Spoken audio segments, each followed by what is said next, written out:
Hi everyone, a very good morning to all of you. Today we are going to discuss about the question number 27, that is how to find magnetic field. It's all about how to find magnetic field due to a current carrying element. Now the very first thing to solve the question based on this thing is what is Biot-Savart's law? What Biot-Savart law says is, if there is a current carrying element, let's take one small element of length dl, then at any distance r, the small magnetic field is given by mu naught by 4 pi into I dl sin theta by r square, where theta is the angle between length vector and the position vector r bar. The length vector must be taken along the direction of current, means tangent you have to consider just like this one. Now this angle will become what? Theta. So this is the magnetic field due to a small current carrying element. Now when there is a big element, what you will do is generally you will go for integration. But here we are taking the simple level of questions for the entrance based on whatever formulas we have derived based on the Biot-Savart's law, and one more thing also there, that is Ampere-Circuital law. Now what is the magnitude and direction of magnetic field due to a circular element, circular current element? Now if there is a circular current carrying element of radius capital R and having current I, then at any distance x on its axis, the magnetic field is given by mu naught Ni r square by 2 into r square plus x square whole power 3 by 2. So this is the magnetic field due to the circular element, where n is number of turns. Now they can ask the question based on this formula directly, or else they can ask the question based on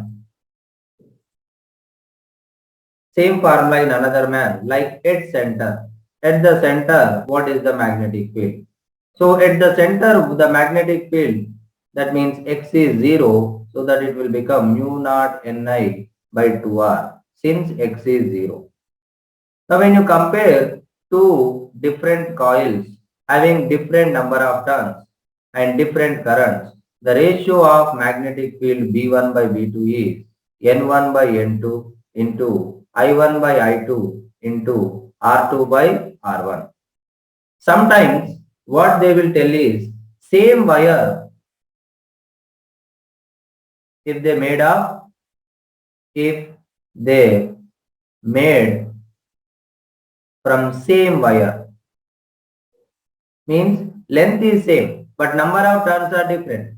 Now more number of turns means less radius but length remains same. That means n1 into 2 pi r1 should be equal to n2 into 2 pi r2. That means n1 r1 should be equal to n2 r2.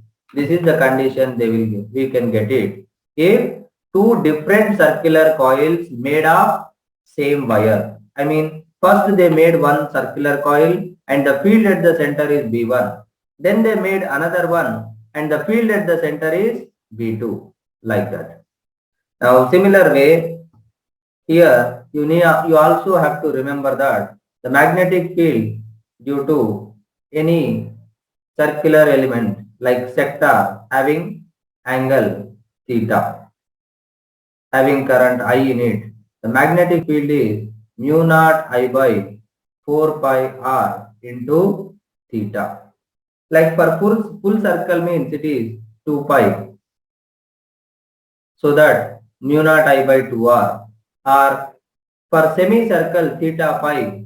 So for semicircle the magnetic field will become mu naught I by 4r, and for full circle mu naught I by 2r. So this is also one of the important things. Now what is Ampere-Circuital law? Ampere-Circuital law says if there is a closed loop and there are so many currents, incoming currents and outgoing currents, just like I1, I2, I3. Then we will take net current as total incoming minus total outgoing, or total outgoing minus total incoming, whatever it is. Net current you have to take. Accordingly, you will take the direction, net direction also. Now, integration B bar dot dl bar, line integral of magnetic field for the loop will become mu naught times I net. This is the Ampere circuit law. And for a current carrying wire, you can apply this law just like for linear current carrying conductor. Now, in that way, what is the direction and magnitude of magnetic field due to a straight current carrying wire? See, one thing we missed here. Here, direction of magnetic field due to a circular element we find from using the direction we find using right hand thumb rule. That means curl the fingers along current direction. Then thumb gives B bar direction. So you have to curl the fingers along the direction of current, either clockwise or anti-clockwise. Then thumb will give you the direction of magnetic field. Similar way, here also when you consider linear current carrying wire. So when there is a linear current carrying wire of infinite length having some current, then you have to keep the thumb in the direction of current. Now here, thumb should be in the direction of current. Thumb should be along current and curling gives direction of B bar. That means if you curl, you will get like a circle. Then at every point along the tangent, it's just like, now at this point means this is the tangent. At this point means this is the tangent. At this point means this is the tangent. At this point this is the tangent. So along the tangent, the direction of magnetic field will be there. And at any distance, the magnetic field is mu naught I by 2 pi r. Actually, the general formula is for a finite conductor having angles like alpha and beta. This angle is beta. Then the magnetic field component along the horizontal is mu naught I by 4 pi r into sine alpha plus sine beta. Now for infinitely long, what will happen is alpha beta both becomes 90. Semi-infinite means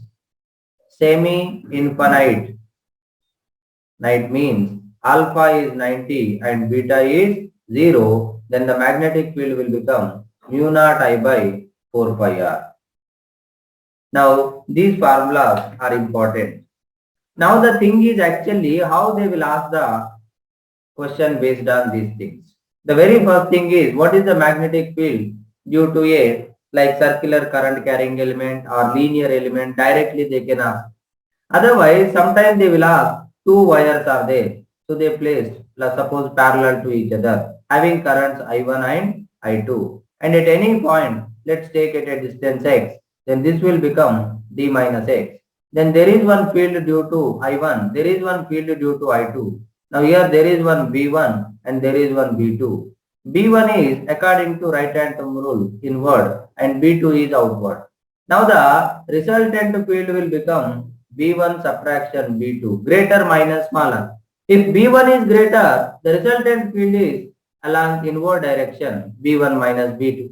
If B2 is greater, then the resultant field is B2 minus B1 along outward, or sometimes they will give anti-parallel currents. Now this is I1, this is I2. Now at any point the field is, it is B1 plus B2 only because both are inward. B1 is also inward and B2 is also inward.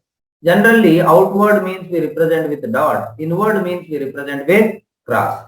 So cross symbol represents inward field and dot symbol represents outward field. That is what we need to understand. Now, how to find field due to a current element? They will give some different current element, just like, see, I will give one example.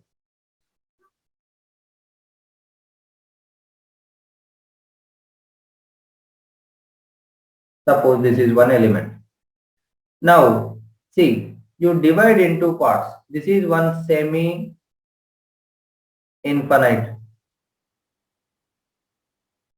This is one semi-circle. Now,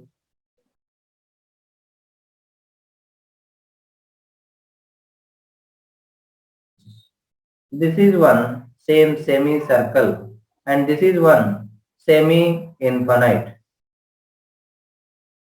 So, whenever there is a current element, then you can divide it into components. Now, here also one wire is there. Like this is finite wire. So, as many elements you can find.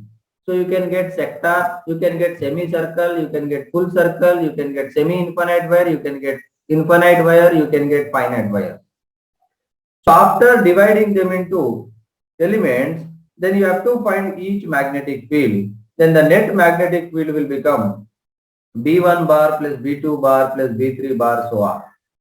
So, you have to take all the inward field sum and you have to subtract with all the outward field sum. If inward is greater, resultant is inward. If outward is greater, the resultant is outward. See, just like one simple example I will tell you. Here one semi-infinite wire is there. This is the one semicircle wire. Now here the point is there. So now what is the magnetic field they are asking? Now this is B1, this is B2. Now B1 is due to semi-infinite, but the point is along the, here we have to find B. So the point is along the wire, so the magnetic field is 0. And B2 is due to semicircle, that is mu naught I by 4 R, where R is the radius. As B1 is 0, the resultant field is only B2. Like that, they will ask the question. Now, what is the field due to solenoid and toroid? See, field due to solenoid. Simple, just remember the formula. Sometimes they can ask. B equal to mu naught Ni, where N is number of turns per unit length. And due to toroid, when you consider, the magnetic field is mu naught Ni by 2 pi r, where N by 2 pi r is N, that is number of turns per unit length. So number of turns per unit length. So here also same formula mu naught Ni, there also same formula mu naught Ni. But N is different. Number of turns per unit length formula is different for solenoid and different for toroid. And in case of solenoid, outside the solenoid, the magnetic field is approximately 0, and inside the solenoid, the magnetic field approximately uniform and equal everywhere. Same way toroid also. Because toroid is nothing but if you take a solenoid and bend in the form of circle, that behaves as toroid. Now, whatever we have taken based on that, let's try to solve few questions. Now, the very first question is, a length of wire carries a steady current. It is bent first to form a circular plane coil of 1 ton. The same length is now bent more sharply to give a double loop of smaller radius. The magnetic field at the center caused by the same current is. See, as I said, when same wire is made into two different loops, first one ton, N1 R1 equal to N2 R2, as I said. Now, here they have given N1 is 1, N2 is 2. So that 1 R1 equal to 2 R2. So R1 is 2 R2. Now the ratio of magnetic field when you consider B1 by B2 is N1 by N2 into mu naught. Same current is not different. So current is same.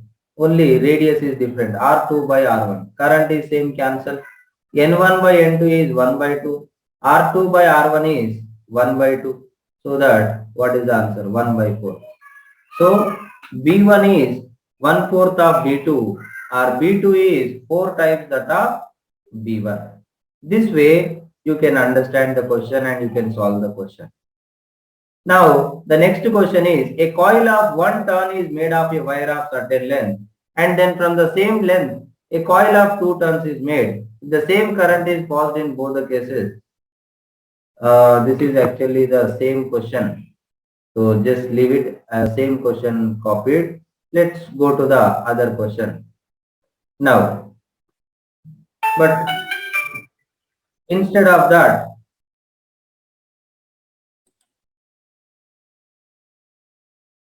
now instead of this question, I'll explain you just another question. Let's take this question. Like there is a current carrying element like this. Current is flowing like this. Now, this is R, this is also R. Now here, how many elements are there? 1, B1, B2, B3, and this one B4. But B3, B4, 0 because the point is passing through the wire. Point is along the line along the wire means the field must be 0. And B1 is, that is mu naught I by, it is a sector. So this angle, if you consider theta, they will mention. So I'm just taking theta. Mu naught I by 4 pi r into theta. Now similar way, B2 is mu naught I by 4 pi into 2r radius is into theta. But here if you consider the direction, B2 is, current is like this, outward, and B1 is inward. So B1 is outward and B2 is inward. Sorry, B2 is outward and B1 is inward. Now, here which is greater? Mu naught I theta, mu naught I theta. But here B2 denominator more means value lesser. So B2 less than B1. So the resultant field will become B1 minus B2. And B1 is in inward direction. So that the resultant field also in inward direction. Like this, you can understand the questions. And you can divide the given current element into parts. And you have to find the field due to each element, then you can find the resultant magnetic field. Now comes the next one, similar kind of question. Here if you divide it into components, this is one semi-infinite wire, this is another semi-infinite B2, this is one semicircle B3. Now first one B1 is mu naught I by 4 pi r, this one, here point. Now that field is, if you apply the right hand thumb rule inward, and B2 is same mu naught I by 4 pi r, that is also inward, and B3 is mu naught I by 4r, and that is also inward. All are inward, so all are in same direction, so that the net field will become B1 plus B2 plus B3. So nothing to worry. Now the fourth question. Here, two straight long conductors AOB and COD are perpendicular to each other and carrying currents I1 and I2. The magnitude of magnetic induction at a point P at a distance D from the point O in a direction perpendicular to the plane ABCD. Now, there is a two straight wires. One is AOB and another one is COD. Now, the magnitude of magnetic induction at point P. So it is like infinitely long wires at a distance D from the point O in a direction perpendicular. So it is like perpendicular to it. See, like this. This is the plane. Now this is the, here point is there. So at some perpendicular distance above the plane at a distance D. Now there is a current IAOB and COD like this. Now if you take the direction, the one is downward along negative axis and another one is along positive x-axis. Now magnetic field due to AOB is B1 and that is along minus J cap, and just like you take, this is I cap and this is J cap, XY direction. Now the magnetic field due to COD, if you consider, then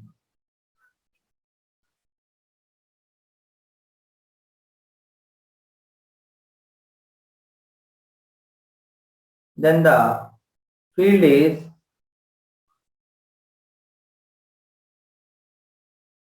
field direction is along the negative x-axis. So, but B1, B2 both are same. I mean, sorry, both are B1 is mu naught I1 by 2 pi d and B2 is mu naught I2 by 2 pi d. So these are B1, B2. So both are like one is along negative x-axis, another is along negative y-axis means the resultant field will become under root B1 square plus B2 square. But here the question is becoming little bit difficult only because the three-dimensional imagination is needed, because the wires are in one plane, let's say xy plane, and the point is perpendicular to that plane above at a particular level. So this is the plane in which wires are there and the point is above here. That's why there may be little confusion is coming, but try to imagine properly, like see there is a one wire like this. Now the point is there like this. Look at my hand, and the one wire is like this and the field is like this. So one is like parallel to x-axis, another is like parallel to y-axis. Now the wire which is along x-axis, that field is along y-axis. The wire which is along y-axis, that field is along x-axis. So that is what you need to understand. And one last and final example. An infinite wire bent in the form of L shape. Then infinite wire bent in the two parts means each becomes like semi-infinite. Now let's take this is B1 and this is B2. Now B1 and B2 both are equal, that is mu naught I by